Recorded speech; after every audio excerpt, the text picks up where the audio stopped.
कल इन्होंने मेरी सारी शिकायतें दूर कर दी। कैंडल नाइट डिनर और गिफ्ट में हीरे की अंगूठी। वाह, मेरी तो खुशी का ठिकाना ही नहीं था। खुशी के मारे मैं 7वें आसमान में पहुंच गई थी। लेकिन तभी मेरे अंदर की गृहिणी ने सर उठाया। इतना महंगा गिफ्ट लाने की क्या जरूरत थी? एक गुलाब ही ले आते, फिर भी मैं खुश हो जाती। ये भी कम नहीं थे। बोले ऐसी बात है तो लाओ अंगूठी, मैं वापस कर देता हूँ और तुम्हारे लिए एक लाल गुलाब ले आता हूँ। अरे अरे, आप भी ना, इतने प्यार से लाए हैं, हम वापस थोड़ी ना करेंगे। अंगूठी की चमक तो मेरी आंखों में दिख रही थी, लेकिन अब कश्मकश ये थी कि सोसाइटी की सब सहेलियों को ये अंगूठी मैं कैसे दिखाऊं। खुद से दिखाऊंगी तो बोलेंगी कितना दिखावा करती है। खुद से वो पूछे तब मैं बताऊं तो कोई बात हो। और मुझे मौका मिल भी गया। इस रविवार को सुधा के घर किटी पार्टी है, सब रहेंगी ही वहाँ। उनकी नजर से कहा कोई नई चीज बच सकती है। तो आ गया रविवार। मैं खूब अच्छे से तैयार हुई और अपनी हीरे की अंगूठी भी पहनकर पहुंच गई पार्टी में। आज तो मेरे कुछ अलग ही रंग ढंग थे। मैं कभी अपने बालों को कानों के पीछे करती, कभी हाथ के ऊपर हाथ रखकर बहुत स्टाइल से बैठती, कभी अपनी नेल पॉलिश ठीक करती।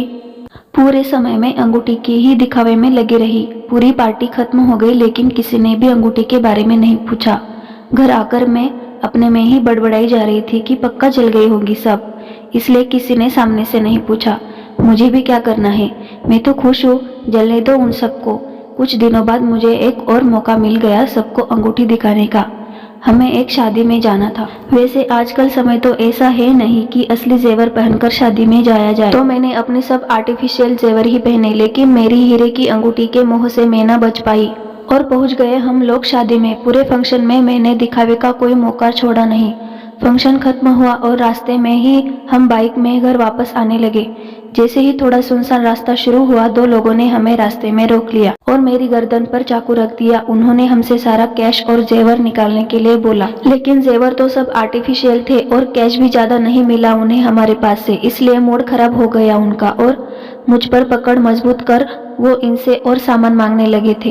ये भी डर के तुरंत ही बोल पड़े, ये ले लीजिए, आप लोग हीरे की अंगूठी है, इसके सिवाय हम लोगों के पास अब कुछ भी नहीं है और प्लीज हमें जाने दीजिए। खैर किसी तरह से वहां से जान बचाकर भागे हम लोग और जल्द ही पूरी कॉलोनी में आग की तरह ये बात फैल गई। दूसरे दिन आने जाने वालों का तांता लग गया। सब हमसे पूछते क्या हुआ, कैसे हुआ, कौन लोग थे, क्या क्या गया आपका, और मैं सबको रो रो कर बताती मेरी हीरे की अंगूठी ले गए मुझे चोर, और मन में सोचती अंगूठी दिखाने के लिए क्या क्या नहीं किया और अब सबको इस तरह से खबर देनी पड़ रही है उसके जाने के बाद। लेकिन इस घटना का मुझ पर जोरदार असर हुआ था। दिन भर अपनी खाली उंगली को निहारती और अफसोस करती मेरी ये हालत इनसे देखी नहीं जा रही थी।